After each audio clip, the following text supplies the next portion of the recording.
오늘 이 내용은 앞에서 했던 우리가 예수 그리스도를 믿음으로 말미암아 어렵게 된다라고 하는 말씀의 연장선에서 계속 이 말씀을 하고 있습니다. 예수님께서 우리의 모든 저주를 받아 나무에 달려 죽으시고 그리고 우리를 저주에서 해방시켜 주셨습니다. 이 사실이 분명한데 왜 이리 다시 율법의 자리로 돌아가려고 하느냐? 하나님께서 우리를 자유케 하셨고 우리의 죄를 사해 주셨는데 이미 다 모든 것이 다 끝나고 완벽하게 이루어졌는데 왜 다시 율법주의로 돌아가려고 하느냐? 그러니까 율법이 뭔지를 아느냐? 그러면서 오늘 본문은 율법과 믿음을 대조해 가지고 이 두 관계를 분명하게 밝히고 있는 내용이 오늘 15절에서 29절까지의 내용입니다. 먼저는 형제들아 내가 사람의 예대로 말하노니 사람의 예대로 말한다는 것은 사람의 방식을 따라 그 당시에 있었던 사람들의 어떤 일반적인 그런 이 풍속이나 생각을 따라 이야기를 한다는 것이에요. 그게 뭐냐? 뒤에 나오죠. 사람의 언약이라도 정한 후에는 아무도 폐하거나 더하지 못한다. 이게 뭐냐면 언약, 사람의 언약이라는 걸 다른 말로 번역을 하면 유언과 같은 거예요. 우리가 사람이 죽을 때 유언을 하지 않습니까? 그 유언이 있고 유언장이 만들어지면 그걸 다시 고칠 수 있습니까? 없습니다. 그 사람이 유언을 했고 변호사가 공정을 했다면 그건 죽고 나서 다시 누군가가 쓱쓱 지우고 이거는 달라 이렇게 못합니다. 이것이 일반적인 사람들 사이에서 지켜주고 있는 룰입니다. 변하지 않습니다. 변할 수도 없어요. 죽은 사람의 뜻이니까.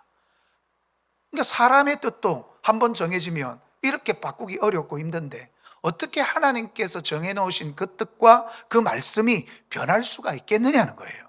그럼 하나님은 무슨 말씀을 하셨냐 하는 것이죠. 여러분, 이 약속들은 아브라함과 그 자손에게 말씀하신 것인데 여럿을 가르쳐 자손이라고 하지 아니하시고 오직 한 사람을 가르쳐 자손이라고 하셨으니 곧 그리스도라. 여러분, 여기에 여러분 책에도 그게 이렇게 갈로 해가지고 혹시 제 책에는 333 자손의 333이라고 되어 있거든요. 혹시 그런 책 있나요, 여러분들도? 돼 있죠. 그래갖고 그 밑에 이제 간주거든요. 그 밑에 뭐라고 또 번역할 수 있다라고 되어 있습니까? C라고 그렇게 됩니다. 예, C라고 번역을 하고 있어요. 이 말씀에 나오게 된 배경은 창세기 22장 18절 말씀이 배경이 되고 있습니다. 우리 한번 찾아서 읽어볼까요? 창세기 22장 18절 말씀입니다. 예. 창세기 22장 18절 말씀 우리 다 같이 찾으셨으면 함께 읽어보도록 하겠습니다. 시작. 또 내 씨로 말미암아 이는 예, 여기 보면 내 씨로 말미암아 천하 만민이 복을 받으리니 이 말씀의 배경이 뭡니까? 이 말씀을 이렇게 하게 된 앞에 사건이 있죠. 창세기 22장 그러면 머리에 퍼뜩 들어와야 되는 사건 하나가 있습니다. 뭘까요? 맞습니다. 이삭을 하나님께서 바치라 그러는데 바치는 사건이 등장합니다. 이삭을 바치는 거예요. 이삭을 바치는데 이삭이 이 당시 최소 17에서 이렇게 그 20대 어간쯤 된다고 추정하고 있습니다. 근데 여러분 17살쯤 되고 18살쯤 되면 굉장히 건장합니다. 그죠? 근데 아브라함은 벌써 100세가 훨씬 지나가지고 호백발 할아버지입니다. 아브라함이 오랫동안 살긴 살았지만 그래도 100세가 훨씬 넘은 이 할아버지보다는 젊은 이 아들, 혈기왕성한 10대의 아들이 훨씬 힘이 세겠죠.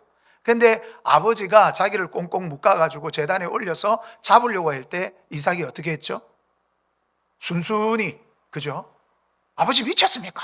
그러면서 막 아버지 손잡고 막, 너무 오래 사셨네. 이러면서 말이죠. 예, 이제 좀 가셔야 되겠습니다. 정신을 못 차리시네. 그러면서 제압할 수도 있었습니다. 그런데 이삭은 순순히 그냥 자기가 몸에 묶이고 저는 그 제단 위에 올렸을 텐데 아브라함이 뭐 힘이 셀 수도 있죠. 그래서 올렸는지 아니면 니 올라가라 빨리.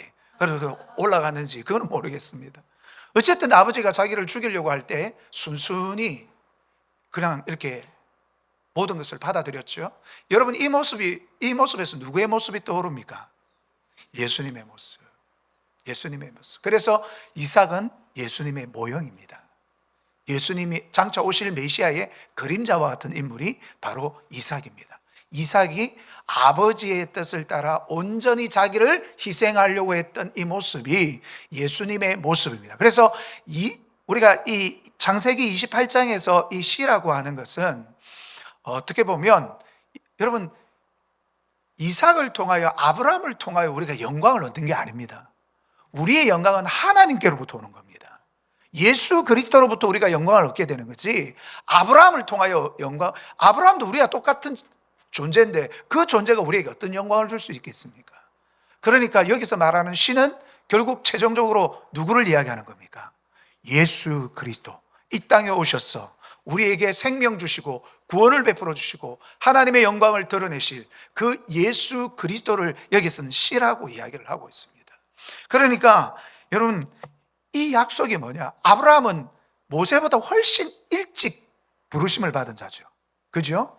창세기 1장부터 11장까지는 원역사고 12장부터 50장까지는 족장사라고 그렇게 부르는데, 12장 들어가면서 아브라함을 불러가지고 본토 친척 아비집을 떠나라, 내가 지시할 땅으로 가라. 그때 아브라함이 순종하여 하나님이 지시할 땅으로 가는 그러한 장면, 그죠? 그래서 내가 내 자손들을 하늘의 별과 같이 바다의 모래와 같이 많게 해주실 거다라고 하는 약속, 내 자손이 복을 받을 거다라고 한, 그럼 누구를 통해서? 아브라함 통해서가 아니고 아브라함의 씨를 통해서. 그 씨가 누구라는 거예요? 예수 그리스도라는 거예요. 예수 그리스도. 예. 예수 그리스도를 통해서 복을 받게 되는 겁니다. 여러분, 이스라엘의 역사는 굴곡의 역사죠. 그들이 하나님만 제대로 잘 믿었다면 결코 굴곡의 역사를 만들지 않았을 겁니다. 그들이 하나님을 철저하게 믿었더라면 하나님께서 그들을 지켜주셨을 것이고 천하무적의 강력한 민족으로 세워주셨을 겁니다. 여러분, 이스라엘이 군대가 많아서, 백성들이 똑똑해서, 그 나라가 강대해서 그 나라가 강한 게 아니었어요. 하나님이 계셨기 때문에 강했던 겁니다. 하나님이. 여러분, 다윗을 이야기할 때 하나님께서 다윗과 함께 하심으로 다윗이 어디로 가든지 뭐 했다 그랬습니까? 강성했다고 말씀하고 있습니다. 예. 다윗 자체가 뭐 싸움의 능력이 탁월해서가 아니고 하나님이 그와 함께 하시기 때문에 그가 강성한 겁니다. 우리의 가정들이, 여러분, 우리 성도들의 가정은 어떻습니까? 여러분들의 가정은 강성합니까? 예? 하나님이 함께하는 가정은 강성합니다. 어떤 시련과 어려움이 닥치더라도 하나님께서 이기게 해 주십니다. 이기게 해 주셔요. 대한민국의 교회들이, 저는 하나님만을 의지하고 하나님께 철저하게 매달려야 된다고 생각합니다. 하나님. 어떤 경우에도 하나님의 방법대로. 그래서 우리는 성경적 세계관, 성경적 가치관으로 완전 무장을 해야 됩니다. 완전 무장을 해야 돼요. 제가 그런 말씀 드렸잖아요. 우리 그 부활절 연합예배 이런 데 잘 안 간다고. 우리 성도들 보고 가자고. 저도 처음에는 연합해야 된다고 생각했어요. 그런데 갈 때마다 교회를 죽이겠다고 하는 사람들을 불러다고 인사시키고, 이번에도 여의도 순복음교회에서 교회를 죽이겠다고 하는 수장을 불러다가 존경한다는 등 뭐 한다는, 저는 소강성 목사님 그런 분인지 제가 좀 미리 알았지만 이렇게까지 아부쟁인지 몰랐어요. 예? 목회자로서의 자존심, 이거 부활절이 우리 예수 그리스도의 주인공이 예수 그리스도지 왜 엉뚱한 사람을 불러가지고, 저는 그런지 모르겠어요. 너무 속상하고 화가 나가지고, 예, 마치 히틀러 앞에서 아부뜨는 독일의 목사들 같은 그런 느낌. 이영훈 목사님이 더 고개를 숙여가지고 인사를 하는데 저는 마치 신사참배하는 것 같은 그런 느낌이 드는 거예요. 너무 속상한 거죠. 너무 힘든 거예요, 제 마음이. 그러니까 아버지, 이게 뭡니까, 아버지? 주님께서 부활하신 이 거룩하고 멋진 날에 왜 그런 사람들을 그냥 왔다고 그냥만 해주면 안 되나? 그 강대상에 왜 불러 올립니까? 그걸 왔다고 하면 되지. 사실 제가 이번에 그 금요일 날 성시아 가가지고도 하고 싶은 이야기예요. 부활절 8.15 연합예배 드리면 뭐 VIP 뭐 very important person이라고 하는 이 뭡니까? 이 VIP 그 사람들만 very important 중요한 사람들입니까? 대단히 중요한 사람. 왜 대단히 중요한 사람인데요? 여러분 그들이 중요합니까? 우리가 중요합니까? 우리가 예수 안에서는 다 VIP입니다. 예. 누가 VIP 아는 사람이 어디 있어요? 그러니까 왜 주님을 예배하는 자리에서 사람을 그렇게 들추어 세우는지. 물론 사람을 소개할 수는 있어요. 그러나 그 사람들을 나와라 해가지고 인사시키고 막 앞에서 말하게 하고 그리고 막 그런 모습들이 저는 너무너무, 우린 지금 하나님을 의지하는 게 아니에요. 권력을 의지하려고 그럽니다. 권력을 의지하면 그 권력이 망할 때 같이 망하는 거예요. 여러분 우리는 하나님을 의지해야 되는 겁니다. 그들이 하나님을 의지했더라면 그는 평생 정말 복된 삶을 살았을 거예요. 근데 이스라엘의 역사는 그럴 때도 있었지만 대부분의 역사는 뭡니까? 망가진 역사예요. 하나님을 속상하게 해드리고 하나님의 뜻을 저버린 역사였습니다. 그렇기 때문에 여러분 한번 보십시오. 그들이 이렇게 복을 받고 하나님께서 정말 존귀 여기게 해주시고 그런 때가 불과 얼마 안 됐어요. 근데 예수 그리스도가 이 땅에 오시고 예수 그리스도를 믿는 믿음의 백성들이 생명을 걸고 목숨을 걸고 예수 그리스도를 따르고 지키려고 할 때 우리 주님께서는 이 땅을 변화시켜 주셨고 그러한 사람들을 높이 세워 주셨습니다. 예. 대한민국의 역사는요 기독교의 역사입니다. 이걸 잊지 마십시오. 여러분 제가 역사를 제대로 공부 한번 해보니까요 우리 대한민국은요 기독교가 없었더라면 대한민국은 이미 저 변방에 처박힌 보잘것없는 나라로 전락해버렸을 겁니다. 근데 기독교가 들어왔어요. 여러분 주시경 선생님이 우리나라 한글을 갖다가 뭐 이렇게 다시 정리했다고 그러지만 여러분 한글 띄어쓰기를 처음 만든 게 선교사님들입니다. 100년 전에 우리나라의 백성들로 하여금 한글을 읽도록 한 사람들이 선교사라니까요. 여러분 우리가 아니에요. 외국 선교사들이 와가지고 성경을 갖다 번역해가지고 이렇게 만들면서 야 이렇게 좋은 문자가 있구나. 근데 우리나라 문맹률이 거의 90% 이상이에요. 그 당시 그걸 몰라. 한글이 있는데도 몰라. 근데 그 한글을 가지고 백성들을 깨우쳐야 되겠다라고 작정을 하고 가르치신 분들이 바로 선교사님들입니다. 선교사님. 그 선교사님들이 아니었으면 우리의 문명이 훨씬 더 오래 갈 수도 있었어요. 근데 그분들 덕분에 이렇게 된 겁니다. 그리고 여러분 정말 이 대한민국이 어떻게 이렇게 하나님이 보호하셔서 우리나라 만세 아닙니까? 하나님께서 이 땅을 지켜주신 거예요. 예. 그래서 여러분 우리 한국의 근대사는요 기독교 역사와는 뗄래야 뗄 수 없는 관계입니다. 뗄래야 뗄 수 없는. 우리나라 최초의 병원, 우리나라의 학교, 근대식 학교, 우리나라의 모든 이 문화들이 여러분 선교사들에 의해서 기독교에 의해서 이게 다 이루어진 거예요. 다 이루어진 거예요. 예수 안 믿는 사람, 난 교회 다니기 싫어. 우리 가족들 분들 중에서 교회 그렇게 해도 그분들에게 말씀하십시오. 대한민국의 모든 근대사가 기독교에 의해서 다 이루어진 거라고. 예. 병원도 학교도 다 그렇게 된 거라고요. 정치도 문화도 교회가 다 세운 겁니다. 다 세워놓고는 이제 와가지고 우리는 손 떼야 된다. 우린 그런 거하고 상관없이 살아야 된다. 이렇게 기가 막힌 거 아닙니까? 우리가 다 이루어놨는데 교회가 아니었다면 지금 이런 영광이 우리에게는 있을 수 없을 텐데 하나님이 하신 거예요. 하나님의 뜻대로 하나님 말씀대로 하니까 어떻게 하겠습니까?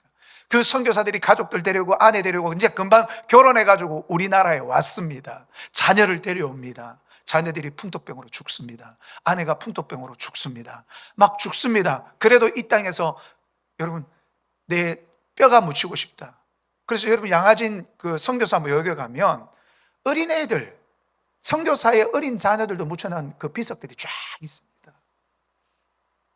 자기 나라에 살면 훨씬 편한데 왜 못 살고 정말 끔찍하기 짝이 없는 그 당시 조선 그 땅에 와가지고 온갖 시련과 고통을 다 겪어가면서 그렇게 했겠습니까? 그 분들의 핏뿌림이 지금 이 나라를 이렇게 만든 것인데 하나님이 지켜주시니까 보잘것없는 나라도 이렇게 엄청난 강대국이 되네요. 이게 우리가 역사 속에서 배울 수 있는 교훈 아닙니까? 그래서 하나님 붙들어야 되겠구나. 이스라엘도 그걸 경험해놓고는요, 하나님을 저버리는 거예요. 그러니까 그들이 어떻게 됐겠습니까? 수천 년 동안 여기 얻어터지고 저기 얻어터지고 나라 없이 수천 년 동안 또 떠돌아다니고, 이게 그들의 운명이었죠. 여러분, 우리는 이걸 교훈 삼아야 됩니다. 하나님의 백성이 하나님을 떠났을 때 어떤 처참한 결과가 일어나는지를 우리는 보아야 되는 것입니다. 자, 그래서 주님께서는 이미 이 씨로 말미암아 내가 복을 받게 해줄 것이다, 이렇게 약속을 하셨어요. 그분이 그리스도라고 이제 바울은 이야기하는 겁니다. 그 씨가 바로 그리스도 예수다라고 이야기를 하는 겁니다. 그래서 이 430년 후에 생긴 이 율법이 다시는 이 언약을 피할 수가 없다는 거예요. 그리고 이 율법의 용도에 대해서 이야기를 합니다. 만일 그 유업이 율법에서 난 것이면 약속에서 난 것이 아니리라. 그러나 하나님의 약속으로 말미암아 아브라함에게 주신 것이다. 여러분, 아브라함은 모세의 율법보다 훨씬 앞서는 분입니다. 그래서 하나님께로부터 언약을 받았어요. 모세의 율법보다는 비교되지 않을 만큼 일찍 언약을 받았습니다. 그러니까 일찍 받았기 때문에 그게 우선이라는 말이 아니고 하나님께서 주신 약속이란 말이에요. 그리스도를 통하여 복을 주시고 구원을 주시고 우리를 죄에서 건져주시겠다고 하신 언약의 약속이 아브라함을 통하여 이루어졌다, 그 말입니다. 그러면 모세를 통하여 주신 말씀은 뭐냐? 여러분 19절을 보십시오. 그런즉 율법은 무엇이냐? 범법함으로 더하여진 것이라. 뭐 때문에 주었다고요? 죄를 지었기 때문에 준 거랍니다. 인간이 죄를 지었기 때문에 주신 것이 뭐다? 율법을 왜 주셨느냐? 이유 첫 번째 뭐라고요? 우리가 죄를 지었기 때문에 주셨다라는 겁니다. 그런데 이 율법을 누구를 통해서 주셨느냐? 천사를 통해 사람에게 주셨다는 거예요. 천사를 통해서 모세에게 주셨잖아요. 그리고 모세는 사람들에게 알려줬습니다. 그런데 이 중보자, 즉 모세가 준 이 율법의 유효기간이 언제냐? 뭐라고 되어 있습니까? 약속하신 자손이 오시기까지 있을 것이라, 이렇게 이야기하고 있습니다. 약속하실 자손이 누구예요? 예수 그리스도이십니다. 그리고 그 중보자는 한 편만 외한 자가 아니나 하나님은 한 분이시니라. 이렇게 이야기하면서, 그러면 율법이 하나님의 약속들과 반대되는 것이냐? 그럼 이 율법은 하나님의 말씀과 부딪히고 상충되는 것이냐? 결코 그럴 수 없느니라. 그렇지 않다는 거예요.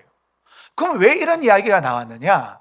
율법이 왜 어떤 목적으로 우리에게 주어졌는가에 대한 이야기를 하기 위해서입니다.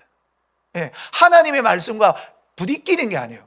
여러분 잘 보십시오. 하나님께서는 율법을 이런 용도로 사용해 하고 주셨어요. 사람이 그걸 받으면 하나님이 주신 용도대로 써야 될까요? 내 마음대로 써야 될까요? 하나님이 원하신 대로 써야 되잖아요. 근데 인간이 그 율법을 어떻게 써요? 자기 마음대로 쓰네. 우리는 하나님께로부터 성경을 받았어요. 성경을 받았는데 그 성경을 마음대로 하면 안 됩니다. 성경을 마음대로 쓰면 안 됩니다. 보십시오. 자, 성경에서 창세기에 동성간 성행위에 대해서 하나님께서 가정에 여기시고, 그리고 그 소돔과 고모라를 어떻게 했어요? 유황불로 심판하셨어요. 레위기서 18장 또 20장 이런 데서는 이거는 가정한 것이다, 그런 사람을 죽여라. 로마서, 마태복음, 또 각종 고린도서, 요한계시록 갈 것 없이 그런 이야기가 나옵니다. 이러한 것들은 하나님께서 가정에 의시는 것이고, 이러한 자는 하나님의 나라를 유업으로 받을 수 없는 죄다, 지옥 갈 죄라고 이야기를 했어요. 그러면 이런 말씀이 나오면 오늘날 동성간 성행위자들이 있죠. 그리고 이런 동성간 성행위자들을 위한 법을 만들려고 그러죠. 그러면 강대상에서 이것은 잘못됐습니다, 동성간 성행위는 잘못됐습니다, 이거는 성경적일까요? 비성경적일 거예요? 성경적이죠. 성경적이죠. 여러분 세례 요한이 그 헤롯 안티파스가 자기 동생 아내를 갖다가 빼앗아 가지고 그건 뭡니까? 간통하는 것이고 음란한 것 있잖아요. 그러니까 세례 요한이 그건 잘못됐어요, 그렇게 이야기했습니다. 오늘날 이 시대의 성도들에게도 우리나라가 지금 너무 음란하니까 우리 교회에서는 그런 음란한 짓을 하면 안 되고, 그런 음란은 우리가 배격해야 되고, 그러한 것들은 철저하게 우리가 잘못했다고 이야기해야 된다. 이게 성경적일까요? 비성경적일까요? 성경적이죠.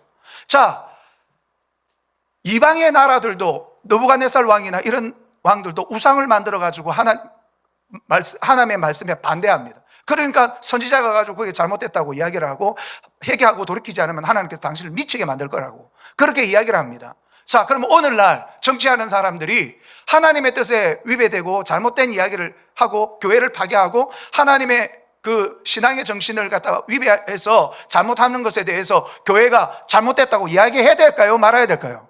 그게 성경적입니까? 비성경적인 겁니까? 성경적이죠. 이렇게 우리가 말씀을 놓고 따져보면 확실한데 왜 내가 되니 안 되니, 세상이 말해주는 거 그거 가지고 되니 안 되니 이야기하는 거는 웃기는 이야기예요. 그러니까 이 당시에도 율법이 하나님이 주신 본래적 목적이 있단 말이에요. 그런데 그 본래적 목적을 사용하지 않고 인간 자의적으로 마음대로 율법을 가지고 내가 지키면 구원받는다. 성경에 율법에 그런 말씀이 어디 있어요? 그런 말씀이 있습니까? 없습니까? 없어요. 없는데 자기들이 그렇게 만들어버린 거예요. 성경을 왜곡한 거죠. 하나님의 말씀을 왜곡한 거예요. 그러니까 오늘 뭐라고 이야기합니까? 하나님이 본래 주신 것은 그런 용도로 주셨기 때문에 하나님은 주실 때 잘못 주시지 않았어요. 인간이 그걸 잘못 사용했기 때문에 그러면 이 하나님의 율법이 잘못된 거냐? 결코 그렇지 않다는 거예요. 그러면서 이렇게 이야기합니다. 앞에 그럴 수 없느니라 21절에 보면 그럴 수 없느니라, 그리고 만일이라고 하는 만일 앞에 항상 우리나라 성경에는 잘 빼먹는 접속사 하나가 있습니다. 가르라고 하는 그 접속사가 있어요. 이 가르라고 하는 헬라어는 왜냐하면 이런 뜻입니다. 예, 결코 그렇지 않다. 하나님의 율법이 하나님의 뜻하고 결코 상충되지 않다. 왜냐하면 이라고 이야기를 합니다. 자, 능히 살게 하시는 율법을 주셨더라면 의가 반드시 율법으로 말미암았으리라. 이 말은 뭐냐면 하나님께서 율법을 우리로 하여금 구원받고 어렵게 하는 용도로 주셨다면 율법을 믿고 우리가 이미 어렵게 되고 구원받았을 것이지만 율법의 용도는 그렇지 않다라는 겁니다. 그렇지 않다라는 것을 말씀하고 있습니다. 그러나 이렇게 이야기합니다. 또 그러나 성경이 모든 것을 제 아래에 가두었으니 이는 예수 그리스도를 믿음으로 말미암아 약속을 믿는 자들에게 주려 합니다. 율법은 여러분 뭐냐? 이 성경을 통해 가지고 우리가 죄인이라는 걸 깨닫게 해주는 게 뭐라는 거예요? 율법이라는 거예요. 성경이 모든 것을 제 아래에 가두었습니다. 우리 인간은요 다 죄인입니다. 다 죄인이었거든요. 우리가 죄인이 되지 않는 방법은 예수 그리스도를 믿는 방법밖에 없어요.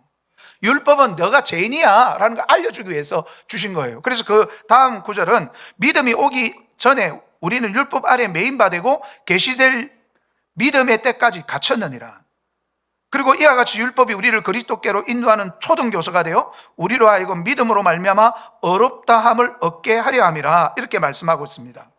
여러분 이 말씀이 뭐냐면 율법의 실제적인 기능은 모든 사람들이 죄의 속박 가운데 완전히 갇혀 있다라는 것을 알게 하는 겁니다. 우리가 죄의 속박 속에 갇혀 있구나. 그래서 율법을 주신 목적은 뭐냐면 내가 죄 아래 갇혀 있는 내가 어떻게 할 수 없는 나 자신을 바라보라는 거예요. 인간의 힘으로는 도저히 이 죄의 문제를 해결할 수 없다라는 것을 바라보라는 거예요. 바라봐라. 예. 그래서 여러분 로마서 8장 3절에 뭐라고 말씀하신다고 그랬습니까? 율법이 할 수 없는 그것을 하나님은 하신다 그랬어요. 율법이 할 수 없는 게 뭡니까? 우리를 죄에서 해방시켜 주는 것을 율법이 할 수 없다 그 말입니다. 그런데 누가 하셔요? 예수 그리스도. 그분을 믿는 믿음이 그렇게 한다는 거예요. 그러니까 우리가 죄인이구나, 나는 어쩔 수 없구나, 율법을 보니까 율법을 다 못 지키겠네. 그럼 나는 어찌해? 나는 이렇게 연약하고 한계적이고 보잘것없고 죄인이구나, 나로서는 도저히 어떻게 할 수 없는데 그럼 어떻게 해야 돼? 그래, 하나님께서 예전에 씨를 보내주신다고 그랬어. 그분을 통해서 우리가 복을 받고 죄 사함 받는다고 그랬으니까 내가 메시아를 찾아야지, 내가 메시아를 찾아야지, 이렇게 하라고 율법을 보내주신 거예요. 메시아를 찾으라고. 우리는 우리의 죄를 발견하고 나의 존재를 적나라하게 발견하고, 여러분, 나를 떠나서서 나는 죄인입니다. 누가복음 5장 8절에서 베드로는 예수님을 만났잖아요. 깊은 데로 가서 그물을 내려. 밤새도록 내가 그물을 내려 한 마리도 못 잡았는데 주님의 말씀에 의지하여 내가 깊은 데로 가서 그물을 내리겠습니다 하고 내렸더니 그물이 찢어질 정도로 잡혀 올라오고, 그리고 동무배에 가득가득 실어 돌아왔습니다.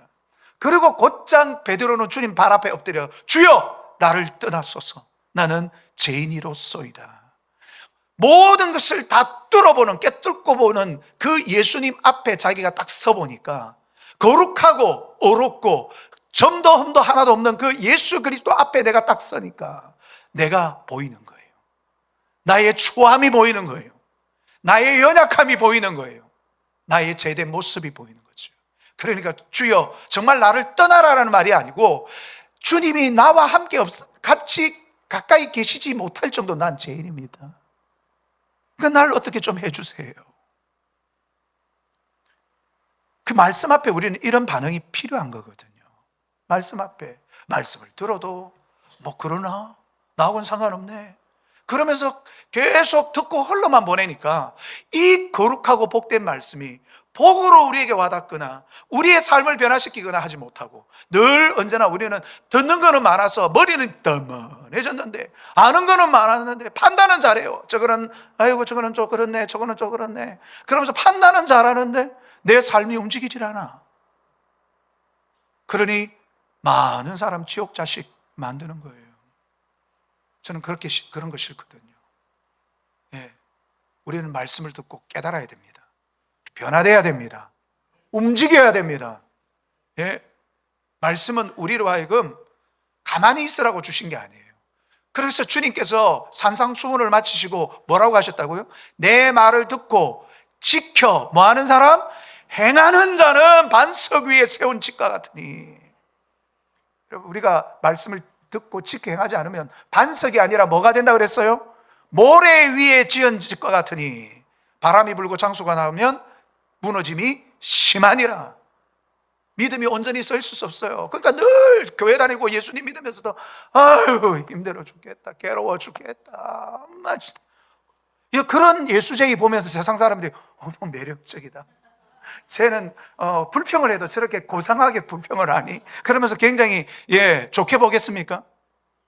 저 사람도 분명히 힘든 거 알고 있고 저 사람도 분명히 어려운 거 알고 있고 저 사람도 분명히 고난 가운데 있는 거 알고 있고 시간 내기 힘든 거 알고 있는데 어떻게 저 사람은 불평보다는 오히려 감사를 하고 불평보다는 오히려 찬양을 부르고 불평보다는 오히려 만족해하면서 많은 사람들에게 그렇게 친절하게 대할 수 있을까? 도대체 저 사람 무슨 매력이야 저게? 저 사람 속에 도대체 뭐가 있는 거야? 그럴 때 우리 기독교는요 매력 덩어리가 되는 겁니다. 그래서 같이 믿고 싶고 같이 가고 싶고 그렇게 되는 거거든요. 우리는 자꾸만 말로만 하려고 그래요. 계속 그냥 듣기만 하려고 그래요. 듣는 데서 끝이지 마시고 여러분 움직이셔야 됩니다. 나누셔야 돼요. 자, 이렇게 용도다. 그래서 초등교사라고 해요. 옛날에 몽학선생이라고 했잖아요. 몽학선생은 노예 중에서 학문과 지식이 뛰어난 사람을 귀족 가정에서 선생으로 아들을 가르치는, 성인이 될 때까지 가르치는 그런 선생으로 들여가지고 이 주인의 아들이 어른이 됐다. 그러면 뭐가 되는 거예요? 이제 스승이 아니에요. 뭐가 되는 겁니까? 종이 되는 거예요. 스승의 위치에 있는 게 아니고 종의 위치에 있는 거예요. 우리가 율법 아래에 있을 때는 율법의 종이 되고 율법의 가르침 속에 율법이 우리의 스승이 되었지만 그 율법이 가르치고 있는 예수 그리스도가 이 땅에 오셨다면 더 이상 율법은 우리에게 효력이 없습니다. 그렇다고 율법이 필요 없냐? 그렇지는 않아요.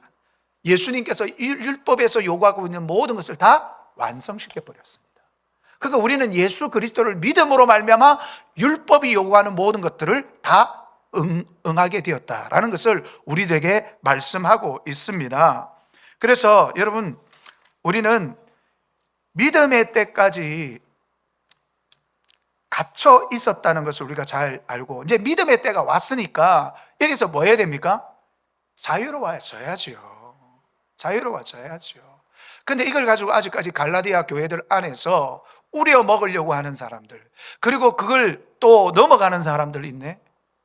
그걸 또 이야기한다고 그게 넘어가는 사람들이 있네. 저를 100번, 1000번, 억만 번 죽을 때까지 계속 외치고 싶은 말씀은, 저도 그렇고 우리 성도들도 그렇고 말씀을 단디 읽고, 그리고 말씀을 제대로 잘 공부해서 이 말씀이 어떤 의미로 우리에게 해석될 수 있는지를 제대로 배웠어. 그리고 그 말씀대로 여러분들이 서야 됩니다. 그래야 저 거짓 말을 하는 사람들이 뭡니까? 이야기하는 것을 우리가 속지 않게 되는 것입니다. 속지 않게 되는 거예요. 예, 속지 않게. 교회에서 정치 이야기하고 정치적인 그런 행동들을 하면 안 된다고 하는 사람들이 전부 다 이런 때만 되면 전부 다 그런 사람들 불러가지고 전부 다 정치판을 만들어버리네. 그런 건 괜찮고 진리를 제대로 외치는 건 안 되는 겁니까? 뭐가 옳은 건지 그렇게 구별이 안 가는 사람들이 아직까지도 이렇게 많다면 진짜 한국 교회는 얻어맞아야 되는 거예요. 하나님께로 얻어맞아야 돼요. 맞지 않으면 정신을 안 차리는데 뭐 얻어맞아야 되죠. 하나님의 말씀의 진리가 우리 속에 견고하게 딱 자리를 잡고 있다면 우리는 거짓에 대한 분별력이 분명하게 되는 것이고, 말씀으로 쫓기 우리에게, 여러분 성령의 조명이라는 말이 있습니다. 예. 성령의 조명. 성령은 우리를 밝히 보여줍니다. 말씀으로 세상을 보는 법을 밝히 보여주고 있어요. 우리는 속을래야 속을 수가 없습니다. 성령대로, 성경대로 안 따라 살면요, 우리는 계속 싸웁니다. 미워합니다. 거짓말합니다. 막 이러고도 괜찮아요. 양심에 찔리지도 않아. 그러니까 거짓말하는 것에 쏙쏙습니다. 분별력이 없어 분별 못합니다.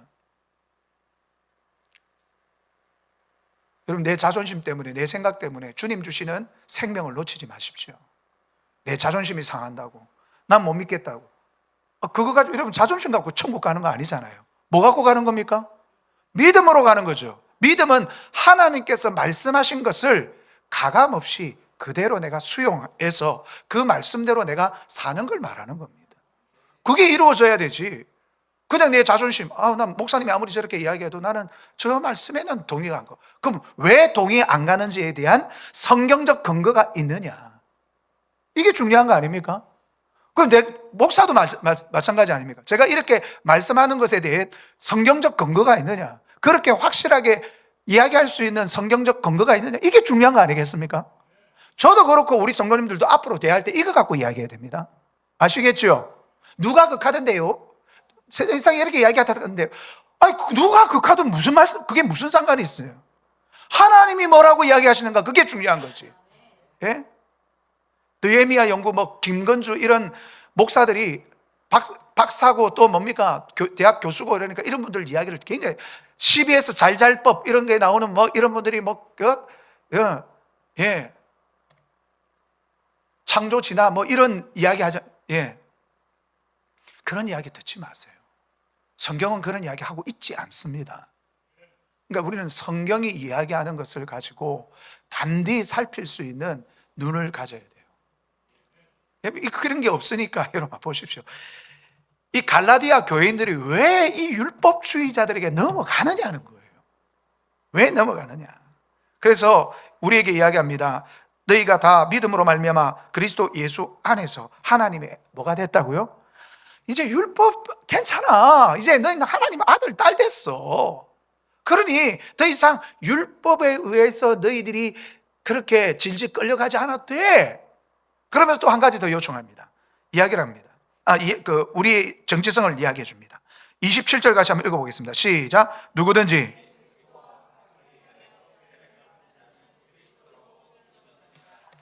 그리스도로 뭐 입었다고요?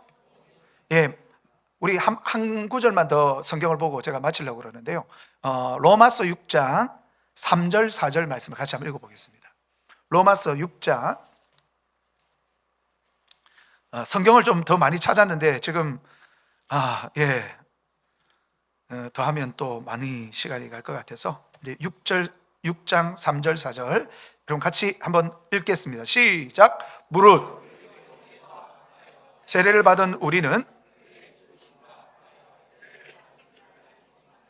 그러므로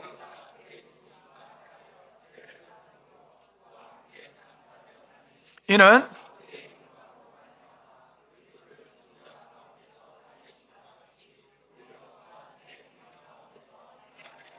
아멘.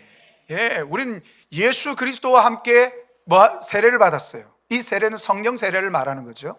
성령 세례를 받아서 우리는 예수를 나의 구주로 영접했습니다. 그래서 우리는 예수 그리스도로 옷을 입게 된 거예요. 예수 그리스도로 옷을 입게 된 거예요. 그래서 로마서 13장 11절에서 14절에도 우리가 빛의 갑옷 예수로 옷을 입자 이렇게 이야기하고 있습니다. 우리는 예수로 옷을 입었어요. 예수님과 함께 합하여 세례를 받고 우리는 십자가에 못 박혔고, 예수 그리스도와 합하여 우리는 부활한 거예요. 그 새 생명을 얻어 우리는 새로운 인생으로 살아가고 있는 존재입니다. 더 이상 율법의 지배를 받는 자가 아니라 이제 믿음으로 사는 자가 되었다 그 말입니다. 성령의 인도하심을 따라 사는 자가 되었다 그 말입니다. 그렇기 때문에 우리는 성령의 인도하심에 민감해야 돼요. 날마다 여러분 기도하십시오. 성령으로 나를 이끌어 달라고. 나의 판단과 생각이 성령에 의해서 지배를 당하게 해달라고 기도하셔야 돼요. 인간의 생각이 자꾸 불풀 나면 나는 점점 사망의 길로 가는 거예요. 죽음의 길로 가는 거예요. 내가 하나님 나를 붙들어 주십시오. 나는 연약합니다. 나는 올바르게 판단할 수 있는 능력이 부족합니다 하오니 주의 성령으로 나를 붙들어 주십시오. 사소한 생각 하나라도 성령께서 내 생각을 다스리시고 지배하셔서 주님께서 알려주신 말씀의 길로 나를 이끌어 주십시오. 그리고 그 길이 아니라면 저는 결단코 어떤 것도 쳐다보지 않도록 주여 저를 붙들어 주시옵소서. 그리고 그렇게 우리의 길을 가게 될 때에 하나님께서 우리를 하나님의 자녀로서 자랑스럽구나. 네가 내 아들이 맞구나. 내 아들 맞아. 너 내 아들 맞구나. 내 딸 맞구나. 널 보니 난 너무 자랑스럽고 기쁘다. 주님이 기뻐하시며, 여러분 주님의 기쁘심을 입은 우리들에게 하나님께서 뭘 주시겠습니까? 더 강력한 하나님의 사랑과 은총을 우리들에게 내려주시는 겁니다. 그래서 우리는 더 견고한 믿음으로 세상과 흔들리지 않고, 여러분 우리 믿음의 선조들 가운데는 굉장히 괴로움과 고통 속에서도 그 믿음을 굳건히 지키면서 그렇게 갔던 분들이 많이 있습니다. 그게 어떻게 그렇게 가능한가요? 성령의 이끄심입니다. 여러분 세상에 이끌리지 마시고, 여러분의 생각에 이끌리지 마시고 말씀에 이끌려 성령에 이끌려 사는, 그리하여서 이제 더 이상 율법의 지배를 받지 아니하고 세상의 지배를 받지 않고 죄의 지배를 받지 않고 하나님의 말씀의 지배를 받는 우리 모든 성도들이 되기를 주의 이름으로 축복합니다. 기도하겠습니다. 말씀을 생각하면서 우리 함께 기도하겠습니다. 하나님, 우리로 하여금 그리스도로 옷을 입게 하여 주옵소서. 율법이라는 낡은 옷을 벗고, 물론 이 율법도 예수 그리스도 안에서 완성되어 예수 그리스도의 옷을 입는다면 하나님께서 주신 말씀의 의미를 다 담고 있는 것이지만, 하나님 우리로 하여금 예수 그리스도로 옷을 입고 주의 성령의 비추심을 따라 말씀의 진리를 따라 살아갈 수 있도록 도와주옵소서. 우리 주님의 교회가 주님의 말씀의 진리를 따라 살아 주님께서 기뻐하시는 교회가 되기를 원하고, 주님의 영광을 드러내는 교회가 되기를 원하고, 많은 영혼들을 옳은 대로 돌아오게 하는 교회가 되기를 원하오니 주여 우리를 인도하여 주시옵소서 하고 우리 기도하겠습니다. 주여.